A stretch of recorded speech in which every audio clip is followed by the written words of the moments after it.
Hello friends, ഓണമൊക്കെ ആയിട്ട് പെട്ടെന്ന് ഉണ്ടാക്കാൻ പറ്റിയ ഒരു ഈസി പായസ റെസിപ്പി ഞാൻ കാണിച്ചു തരാം. പായസം മിക്സ് ഒന്നും യൂസ് ചെയ്യാത്തൊരു സേമിയ പായസം ആട്ടോ ഇത്. അതുപോലെ തന്നെ മധുരത്തിന് വേറെ കണ്ടൻസ് മിൽക്ക് ഒന്നും ആഡ് ചെയ്യണില്ല, പഞ്ചസാര മാത്രമേ ആഡ് ചെയ്യണുള്ളൂ. അപ്പോൾ നമുക്ക് റെസിപ്പി ഒന്ന് കണ്ടു നോക്കാം.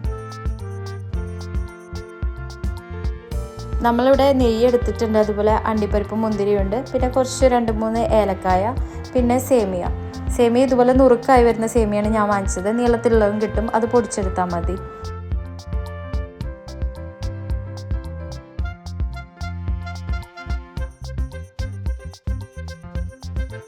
ആദ്യം നമുക്ക് ഈ അണ്ടിപ്പരിപ്പ് മുന്തിരി ഒന്ന് വറുത്ത് കോരണം. അതിനൊരു പാൻ വെച്ച് നെയ്യ് ഒഴിച്ച് കൊടുക്കാം. ഇത് വറുക്കാൻ ആവശ്യമുള്ള നെയ്യ് ഒഴിച്ച് കൊടുത്താൽ മതി കേട്ടോ.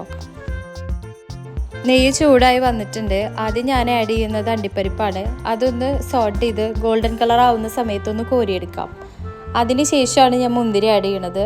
മുന്തിരി ആഡ് ചെയ്യുമ്പോൾ എപ്പോഴും ശ്രദ്ധിക്കണം, നല്ല ചൂടായിരിക്കണോണ്ട് മുന്തിരി ഇട്ടൊന്ന് വീർത്ത് വരുന്ന സമയത്ത് തന്നെ നമ്മളത് പെട്ടെന്ന് കോരിയെടുക്കണം, അല്ലെങ്കിൽ കരിഞ്ഞു പോകാനുള്ള ചാൻസ് ഉണ്ട്. ഈ ഒരു സ്റ്റേജ് വരുമ്പോൾ കോരി മാറ്റി വെക്കണം. ഇനി സേമിയ ഒന്ന് വറുത്തെടുക്കണം. ഈ നെയ്യിലേക്ക് തന്നെ നമുക്ക് സേമിയ ഇട്ട് കൊടുത്തിട്ട് ഒരു ലൈറ്റ് ഗോൾഡൻ കളർ ആകുമ്പോൾ നമുക്കത് വറുത്തെടുക്കാം. ഇനി ഗോൾഡൻ കളർ പായസത്തിന് ഇഷ്ടമല്ല എന്നുണ്ടെങ്കിൽ ജസ്റ്റ് ഒന്ന് ചൂടാക്കിയിട്ട് എടുത്താലും മതി. ഈ ഒരു ഷെയ്ഡാവുന്ന സമയത്ത് ഇത് നമുക്ക് മാറ്റി വയ്ക്കാം. ഇനി നമുക്ക് പായസം ഉണ്ടാക്കാനുള്ള പാത്രം എടുത്ത് വയ്ക്കാം.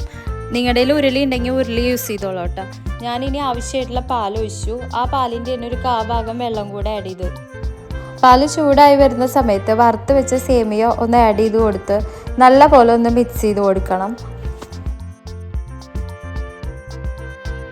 സേമിയ ആഡ് ചെയ്ത് കൊടുത്താൽ നല്ല പോലെ ഒന്ന് മിക്സ് ചെയ്യണം, അല്ലെങ്കിൽ ഈ സേമിയ കട്ട പിടിക്കും.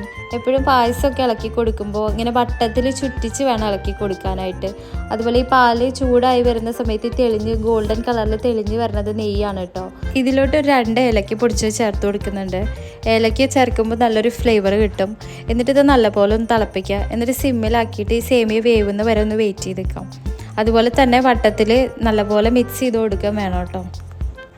സേമിയൊക്കെ വെന്ത് വന്നിട്ടുണ്ട്. അത്യാവശ്യം പാലും കുറച്ചൊക്കെ വറ്റി വന്നിട്ടുണ്ട്. ഇനി നമുക്കിതിലോട്ട് ആവശ്യമുള്ള പഞ്ചസാര ആഡ് ചെയ്ത് കൊടുക്കണം. അതുപോലെ മധുരം എപ്പോഴും അവസാനം ആഡ് ചെയ്യാൻ ശ്രമിക്കുക. സേമിയവും പാലും ഒഴിക്കുന്ന സമയത്ത് മധുരം ആഡ് ചെയ്യരുത്. അങ്ങനെ ചെയ്ത് കഴിഞ്ഞാൽ സേമിയ വേവാൻ ബുദ്ധിമുട്ടാവും.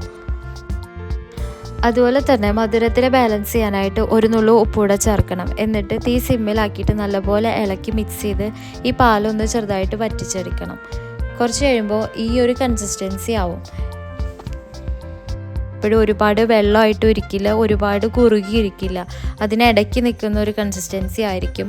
ആ ഒരു സമയത്ത് നമുക്ക് ഏലക്ക പൊടിച്ച് ചേർത്ത് കൊടുക്കുക. അതുപോലെ തന്നെ അണ്ടിപ്പരിപ്പ് മുന്തിരിയും വറുത്ത് വെച്ചും കൂടെ ചേർത്ത് കൊടുത്ത് ജസ്റ്റ് ഒന്ന് മിക്സ് ചെയ്തിട്ട് നമുക്ക് തീ ഓഫ് ചെയ്യാം.